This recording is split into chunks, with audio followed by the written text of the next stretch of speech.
On the morning of January 15, 1947, a woman named Betty Persinger was walking through a vacant lot in the Leimert Park neighborhood of Los Angeles with her 3-year-old daughter when she noticed what she first assumed was a discarded store mannequin lying in the weeds beside the road. She walked closer. She realized immediately that it was not a mannequin. She ran to a nearby house and called the police. What officers found when they arrived at the scene was one of the most disturbing crime scenes in the history of the Los Angeles Police Department and in the history of American homicide investigation. The body of a young woman had been posed in the lot with deliberate, calculated precision. She was lying on her back. Her arms were raised above her head at right angles. Her body had been completely drained of blood and meticulously cleaned. There was not a single drop of blood anywhere on the surrounding ground or vegetation, despite the severity of her injuries. And most shockingly of all, the body had been severed completely in half at the waist, and the two halves had been placed approximately 1 foot apart from each other, perfectly aligned. The positioning was not accidental. Whoever had done this had taken their time. They had arranged her. They had presented her.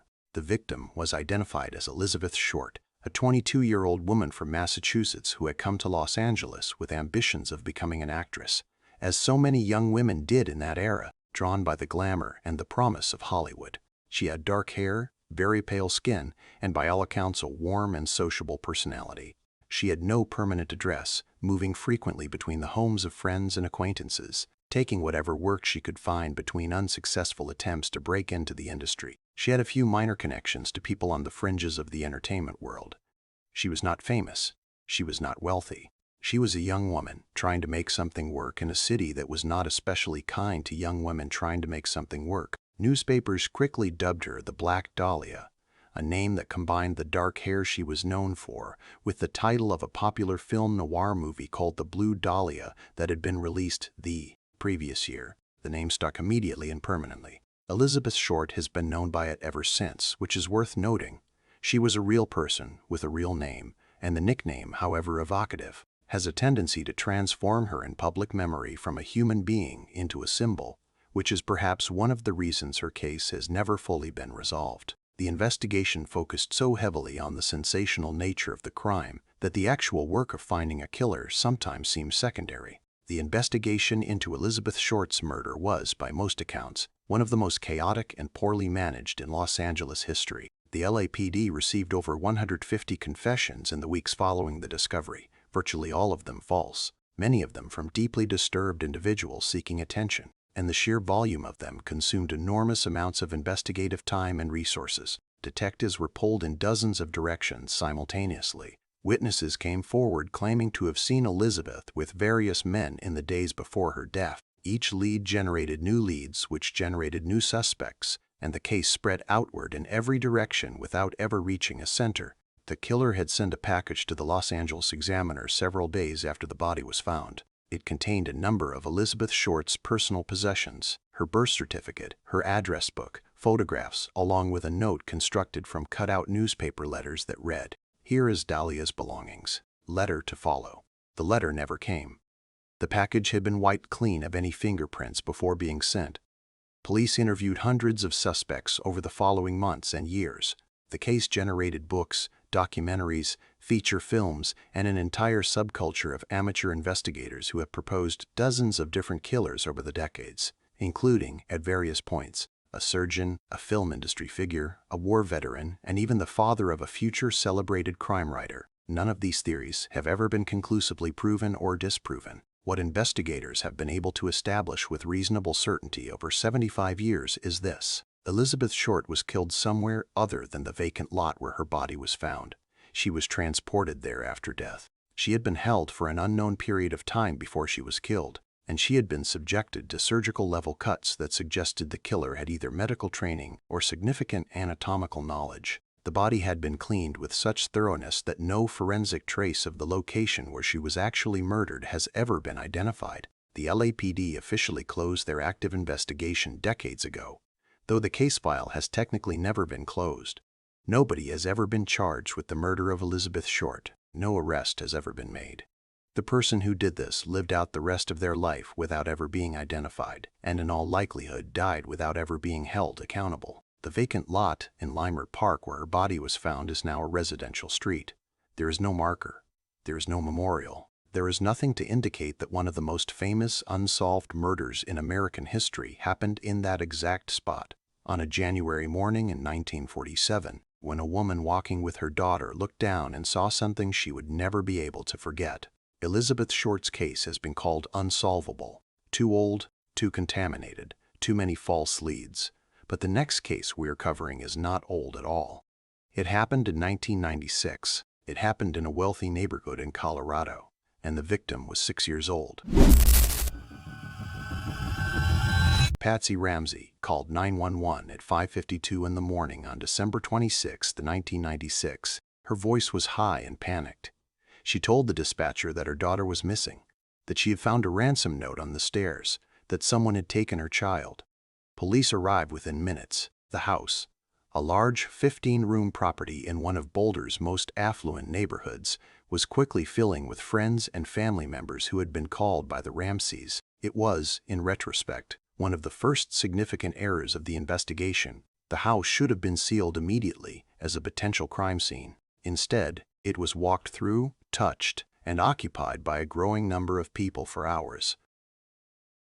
The ransom note was unusual in several ways. It was exceptionally long for a ransom note, 2.5 pages, handwritten, demanding exactly $110,000, which was roughly the amount of John Ramsey's annual bonus. It used language from films and military terminology in ways that struck investigators as theatrical and oddly literary. Handwriting analysts would later be divided over whether Patsy Ramsey had written it. The note had been written on a pad of paper found inside the house, using a pen also found inside the house, which meant the writer had either brought nothing with them or had walked around the house before writing it. Neither possibility made the note easier to explain. JonBenét Ramsey's body was found in the house. Not taken. Not outside. In the house, in a small windowless room in the basement that functioned as a wine cellar and storage space. A detective asked John Ramsey to search the house for anything unusual, and it was John Ramsey himself who opened the door to that room and found his daughter. She was lying on the floor, partially covered with a white blanket. Her wrists had been bound above her head with a cord. There was a piece of tape over her mouth. A cord was tied around her neck. John Ramsey picked her up and carried her upstairs, which further compromised the integrity of the scene. JonBenét Ramsey was 6 years old. She was the younger of the Ramseys' 2 children.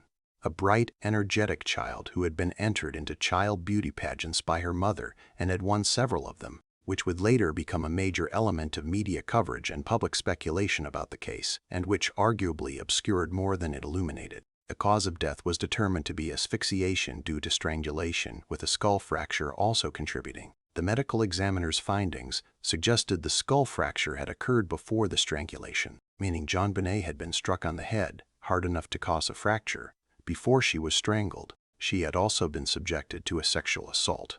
The Boulder Police Department's handling of the investigation drew sustained and severe criticism from the beginning.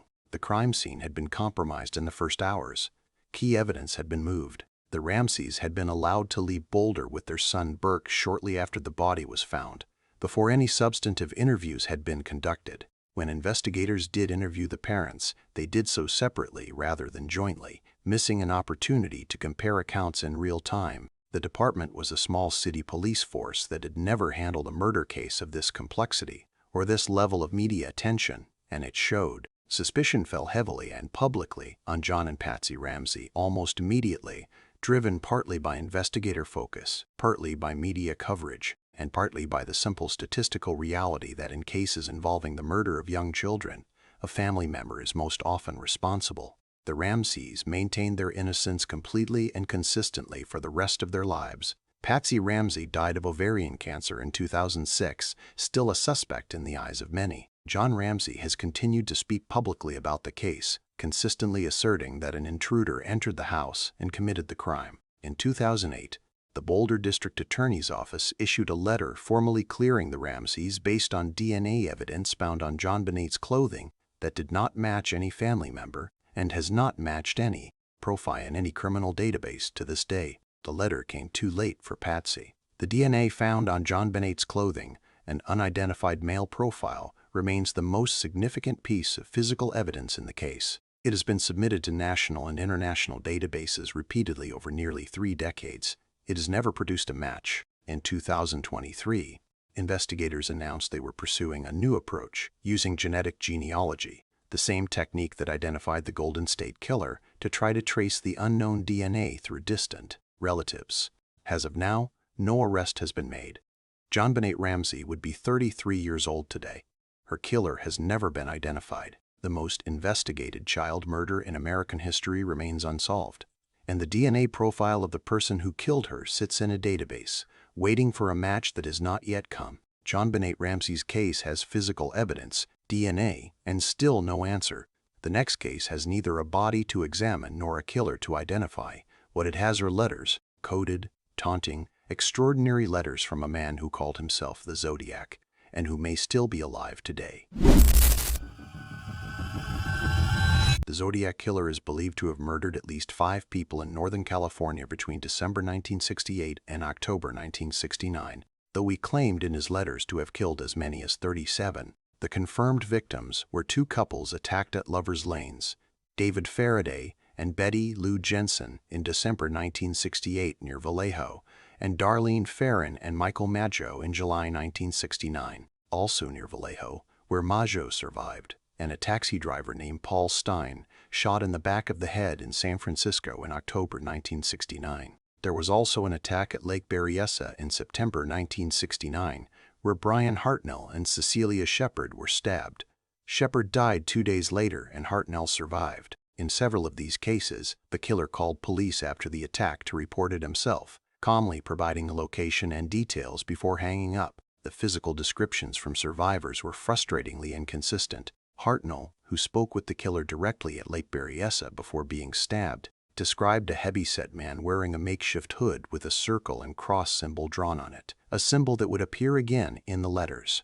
Maggio, who survived the Vallejo attack, described a stocky man with a round face. The witness who saw Paul Stine's killer on the street in San Francisco described someone heavier and older-looking than the Vallejo descriptions. Whether these were all the same person, and whether the descriptions were distorted by trauma, poor lighting, and the confusion of violent assault, remains one of the many unresolved questions that have surrounded this case for over 50 years. What made the Zodiac case unlike almost any other in American criminal history was the correspondence. Beginning in August 1969, the killer began sending letters to 3 Bay Area newspapers, the San Francisco Chronicle, the San Francisco Examiner, and the Vallejo Times-Herald, simultaneously. Each letter contained 1/3 of a 408-symbol cipher that the killer claimed, when decoded, would reveal his identity. He demanded the newspapers print the ciphers on their front pages, or, he threatened, he would go on a killing spree over the weekend. All 3 newspapers printed them. The 408 cipher was solved within a week by a high school teacher named Donald Hardin and his wife Betty, who worked on it at their kitchen table. The decoded message was not a name. It was a rambling, chilling statement about killing and the killer's belief that his victims would become his slaves in the afterlife. Over the following years, the Zodiac sent at least 18 letters that are considered authentic by investigators. Though he claimed to have sent more, the letters were taunting, theatrical, and deeply strange. He included pieces of victims' clothing as proof of his claims. He described his crimes in first-person detail. He sent a piece of Paul Stine's blood-stained shirt, torn into sections and distributed across multiple letters. He drew maps and gave cryptic clues that investigators followed obsessively and fruitlessly. He used a crosshair symbol as his signature. He gave himself the name Zodiac. He wrote to newspapers rather than to police, understanding instinctively that the press would amplify his words to the widest possible audience. He was correct. The Zodiac sent 4 ciphers in total. The first, the 408 cipher, was solved in 1969. The second, known as the Z13 or My Name Is cipher, has never been solved and is only 13 characters long, short enough that it may not contain enough information to decode even in theory. The third, the Z32, is 32 characters and has also never been solved. The fourth, the Z340, sent in November 1969 and consisting of 340 symbols, remained unsolved for 51 years. In December 2020, a team of 3 amateur code breakers working independently across 3 countries, the United States, Australia, and Belgium, cracked it using computer analysis and frequency mapping. The decoded message was not a name. It was another taunting statement about the investigators trying to find him and a reference to collecting slaves for the afterlife. The identity cipher, if it exists in the Z13 or Z32, has still never been broken. The investigation generated hundreds of suspects over the decades. The most serious and extensively investigated was Arthur Lee Allen, a convicted sex offender from Vallejo who matched physical descriptions, owned a Zodiac watch with a crosshair symbol, used the term slave in letters before the Zodiac did, and was named by a close friend as someone who had talked about committing Zodiac-style crimes before the killings began. Allen was interviewed multiple times, had his home searched twice, and was subjected to DNA testing. His DNA did not match samples taken from stamps and envelopes on the Zodiac letters. He died in 1992 without ever being charged. Whether the DNA from the letters was truly the Zodiac's or belonged to someone else who handled them has itself been a subject of debate. The last letter confirmed as authentic from the Zodiac was sent in January 1974, referencing a film called The Exorcist. After that, silence. No more letters. No more confirmed attacks. No explanation. He simply stopped. Whether he died, was incarcerated for an unrelated crime, moved away, or simply chose to stop has never been determined. The case has never been determined. The San Francisco Police Department and the Vallejo Police Department both maintain active investigation files. The California Department of Justice has DNA from the letters on file and has submitted it to databases repeatedly without a match. Advances in genealogical DNA analysis have created new possibilities, and investigators have stated that work is ongoing. The Zodiac killed at least 5 people, possibly many more. He taunted investigators for years with letters they could not use to find him. He sent ciphers that took half a century to decode and still did not contain his name. He operated for less than 2 years and has occupied investigators, journalists, filmmakers, and amateur detectives for over 5 decades. He may be dead. He may be alive. If the latter is true, he would be in his late 70s or older today. He has never been identified. His real name has never been established, and somewhere in California, in a database, in an evidence box, in a letter still being analyzed, the answer may exist. It simply has not been found yet. 3 cases, decades of investigations, no answers.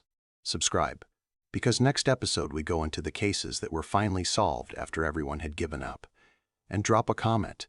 Which of these 3 do you think will be cracked first?